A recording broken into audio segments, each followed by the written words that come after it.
Hello everyone.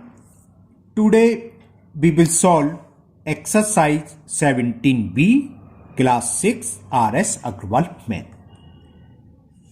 This exercise is based on multiple choice question, objective type question. And the first question is the sum of all the angles of a quadrilateral. किसी भी quadrilateral के सभी angle का सम कितना होता है? क्या होता है बताया था 360 डिग्री। तो ये ऑप्शन सी में गिवन है। तो option C 360 degree is the correct option. तो इसका आंसर हो गया सी।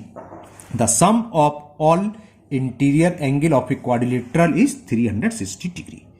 And the question 2 is the three angles of a quadrilateral. Three angles quadrilateral के दे रखे हैं, एक 80 डिग्री, दूसरा हमें 70 डिग्री और तीसरा दे रखा है 120 डिग्री। ये गिवन है कि three angles of a quadrilaterals are 80 degree, 70 degree and 120 degree. Find the fourth angle. मान लिया हमने फोर्थ एंगल एक्स है, तो वही ऊपर वाली प्रॉपर्टी, चारों एंगल का सम किसके इक्वल होता है 360 डिग्री। तो इन सबका सम आएगा 360। ओके, तो इसमें सॉल्व कर लो, पुट कर ऐड करके 80 प्लस 70 कितना हो गया 150 और 1 270। बस ये सीधा हो गया 0 0 0 0 रहेगा। 7 8 और 2 10 और 7 7 17 कैरी 1 और 1 1 2 270 आ गया, प्लस x इक्वल 360। तो इससे फोर्थ एंगल निकला है, x की वैल्यू आ गई 360 माइनस 270 और 360 में से 270 सब्ट्रैक्ट करेंगे तो क्या आ गया 90 डिग्री। तो फोर्थ एंगल की वैल्यू हो गई 90 डिग्री, जो कि हमें ऑप्शन सी में गिवन है। तो ऑप्शन सी 90 डिग्री जो है is the correct option of question number 2। Okay, now next question number 3 and the question is the angle of a quadrilateral are in the ratio 3:4:5:6। ये दे रखा है। तो इन चारों एंगल को फाइंड करने के बाद फाइंड करना है द लार्जेस्ट ऑफ दी, सबसे बड़ा एंगल कौन सा है जिसका रेशो बड़ा वाला है। तो दो तरीके हैं, या तो रेशो में डिवाइड कर दो या इनको मान लो। हम मान लेते हैं, कैसे मानते हैं, वेरिएबल लगा देते हैं 3x 4x 5x 6x। हमने मान ली एंगल है, पहला एंगल 3x है, दूसरा एंगल वेरिएबल लगा दिया 4x, तीसरा एंगल 5x और चौथा एंगल 6 है। ये चार एंगल हो गए और इनका सम क्या होगा अभी बताया, तीनों क्वेश्चन ऐसे ही हो गए। तीनों एंगल का सम होता है, सॉरी चारों एंगल का सम 360 डिग्री। इनको ऐड कर लो, 3 + 4 7x, 7 + 5 12x, 12 + 6 18x। तो वैल्यू ऑफ 18x आ गई 360। तो x की वैल्यू क्या आ गई 360, 18 से डिवाइड, 18 2 या 36 होता 20 आ गया। ये वैल्यू आ गई x की। अब इसमें पूछे क्या लार्जेस्ट एंगल कौन सा है, सबसे बड़ा 6x है, स्मॉलेस्ट पूछता हो 3x। तो लार्जेस्ट एंगल की वैल्यू होगी 6x। x की वैल्यू पुट कर दो, तो largest angle is 6 × x 120 degree, जो कि हमें ऑप्शन बी में गिवन है। ऑप्शन बी में दे रखा 120 डिग्री। तो option B is the correct option of question number 3। Okay, now next question number 4। Question 4 is a quadrilateral having one and only one pair of parallel sides is called. ऐसा quadrilateral जिसमें one और सिर्फ एक ही parallel sides होती हैं, pair parallel sides होती हैं, वो क्या कहलाता है। ध्यान है, हमने बताया था इंट्रोडक्शन में, इस तरह का फिगर जिसमें सिर्फ एक ही पैरेलल साइड्स पेयर हो वो कहलाता है ट्रेपेजियम। तो ये हमें ऑप्शन डी में गिवन है, इज कॉल्ड अ ट्रेपेजियम। तो option D is the correct option. Next, question number 5. And the question 5 is a quadrilateral whose opposite sides are parallel. एक ऐसा क्वाड्रिलेटरल जिसकी अपोजिट साइड्स पैरेलल होती हैं, वो क्या कहलाता है। ऑप्शन पढ़ते हैं, रोम्बस बिल्कुल ठीक है, काइट नहीं कहलाता, ट्रिपेजियम नहीं कहलाता, पैरेललोग्राम कहलाता है। अब यहां तो मामला गड़बड़ हो गया भाई, क्योंकि इसमें दो ऑप्शन दे रखे हैं, ए भी दे रखा है और डी भी दे रखा है, और बोथ का कोई ऑप्शन है नहीं, तो ए और डी दोनों सही हैं। या मैंने द्वारा पढ़ता हूं, अ quadrilateral whose opposite sides are parallel are called is parallelogram। हालांकि ये क्वेश्चन गलत है, क्योंकि इसमें ऑप्शन ए जो रोम्बस है, रोम्बस भी पैरेललोग्राम होता है, अपोजिट साइड्स पैरेलल होते हैं। अब इस तरह के जब क्वेश्चन आ जाते हैं तो ये कायदे से गलत है, तो आप डी लगा दो, पैरेललोग्राम, क्योंकि पैरेललोग्राम में अपोजिट साइड्स पैरेलल होती हैं। देखो चारों जो क्वाड्रिलेटरल होते हैं कौन कौन से, rectangle, square, rhombus and parallelogram, इन सब में चारों में अपोजिट साइड्स पैरेलल होती हैं। अगर इसमें स्क्वायर होता है वो भी सही है, रोम्बस भी सही है ना, एंड ए हम गलत क्यों बताएंगे, दोनों ही सही हैं, ए और डी दोनों ही ऑप्शन सही हैं।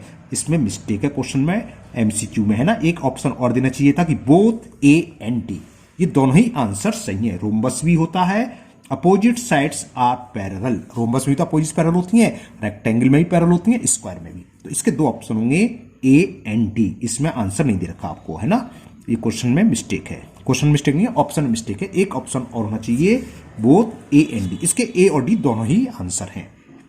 Now 6, and isosceles trapezium. Isosceles trapezium क्या होता है, एक ऐसा ट्रिपेजियम जिसकी जो अनपैरेलल साइड्स हैं ये इक्वल हो और ये साइड होती है पैरेलल, ये तो आइसोलेसिस ट्रिपेजियम होता है। अब क्वेश्चन पढ़ता हूं, and isosceles trapezium has equal parallel sides, parallel sides equal होती है, नहीं होती, इक्वल नॉन पैरेलल साइड्स, ये हो गया, नॉन पैरेलल साइड्स इक्वल होती हैं, तो ऑप्शन बी। अभी और पढ़ते हैं आगे, चलिए, इक्वल अपोजिट साइड्स इक्वल होती हैं, ये तो होती है लेकिन ये नहीं होती, नन ऑफ दीज, तो ऑप्शन बी आ गया, क्या, नॉन, जो नॉन पैरेलल साइड्स हैं वो इक्वल होती हैं। तो 6 का option B is the correct option, equal non parallel sides. लिखा नहीं है मैंने इसमें, चलो लिख देते हैं, क्या होता है इसमें, इक्वल होती हैं कौन सी, जो नॉन पैरेलल साइड्स हैं, non parallel sides. Now next question number 7, if the diagonals of a quadrilateral bisect each other at right angle, कोई क्वाड्रिलेटर है जिसके डायगोनल्स बाइसेक्ट कर रहे हैं राइट एंगल पर, देन दिस क्वाड्रिलेटर इज, देखो right angle पर बाइसेक्ट तो रेक्टेंगल में भी करते हैं, पैरेललोग्राम में भी करते हैं, स्क्वायर में भी करते हैं, रोम्बस में। राइट एंगल पर किस पर बाइसेक्ट करते हैं, दो ही क्वाड्रिलेटर, जब चारों साइड्स इक्वल हो तभी डायगोनल्स बाइसेक्ट करते हैं राइट एंगल पर, और चारों साइड्स किस में इक्वल होती हैं, एक तो स्क्वायर में और एक रोम्बस में। तो इसके दोनों आंसर हैं, इसमें ऑप्शन कोई जो भी दे रखा हो वो ऑप्शन हो जाएगा। पढ़ते हैं ऑप्शन, फर्स्ट रेक्टेंगल नहीं होगा, बी रोम्बस होगा, सी काइट नहीं होगा, डी नन ऑफ दिस, तो हमें तो मिल गया कौन सा, ऑप्शन बी, आर रोम्बस। हो सकता था रोम्बस ना दिया होता तो स्क्वायर दिया होता, स्क्वायर और रोम्बस इन दोनों के डायगोनल्स बाइसेक्ट करते हैं राइट एंगल। अंतर क्या है, रोम्बस के डायगोनल्स इक्वल नहीं होते, स्क्वायर में डायगोनल इक्वल होते हैं। तो आंसर हो गया B part, a rhombus,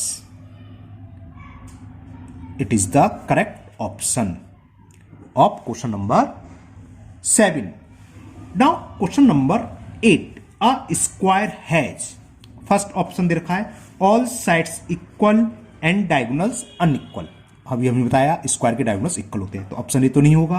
B, all sides equal and diagonals equal, ही सही है। ये और पढ़ लेते हैं थर्ड, ऑल साइड्स अनइक्वल, ये गलत हो गया, साइड्स तो इक्वल होती हैं, नन ऑफ दीज, तो बी ऑप्शन मिल गया हमें, सही है। स्क्वायर में क्या होता है, लिख देता हूं चलो, all sides equal and diagonals equal, square के चारों साइड्स इक्वल होती हैं और इसके डायगोनल्स भी इक्वल होते हैं। ओके, नाउ क्वेश्चन नंबर 9, ये सेकंड लास्ट क्वेश्चन है, इस एक्सरसाइज में सिर्फ 10 ही क्वेश्चन है। And the question 9 is, a quadrilateral having 2 pair of equal adjacent sides, what unequal opposite sides, ऐसा क्वाड्रिलेटरल जिसकी एडजेसेंट साइड्स तो इक्वल हो इसके अपोजिट साइड से, लेकिन ये इक्वल ना हो, ये एडजेसेंट साइड ये भी इक्वल है और ये अपोजिट साइड्स हैं, तो ये साइड्स वो ये फिगर क्या कहलाती है, काइट। तो आंसर होगा kite.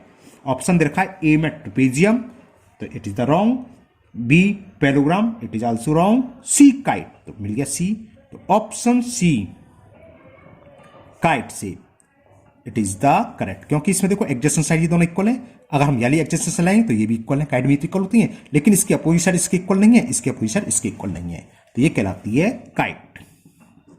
Now last question of this exercise 17P, and the question is what do you mean by a regular quadrilateral.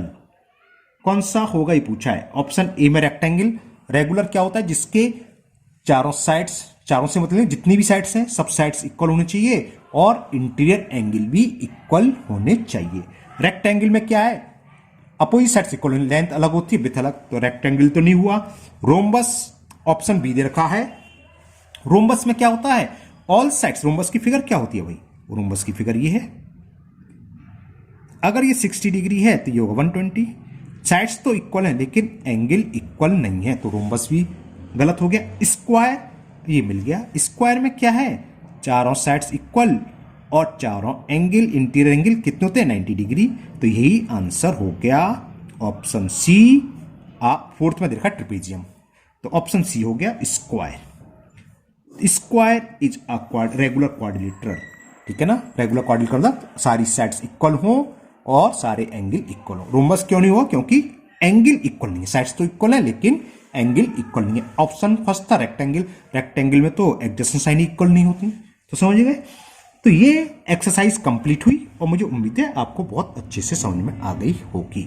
फिर भी अगर आपको कोई डाउट है तो आप कमेंट बॉक्स में कमेंट करें, मैं उसको दूर करने की पूरी कोशिश करूंगा। अगर पहली बार आप लोग चैनल पर आए हैं तो चैनल को सब्सक्राइब ना करें और बेल आइकन को जरूर पुश कर लें, जिससे आगे जो भी एक्सरसाइज मैं अपलोड करूंगा वो आपकी मिस नहीं होगी, उसका नोटिफिकेशन आपको मिल जाएगा। साथ ही साथ इस वीडियो को अपने दोस्तों को भी शेयर करें, जिससे वो भी इसका फायदा उठा सकें। फिर मिलते हैं नेक्स्ट वीडियो में। Thank you, have a nice day.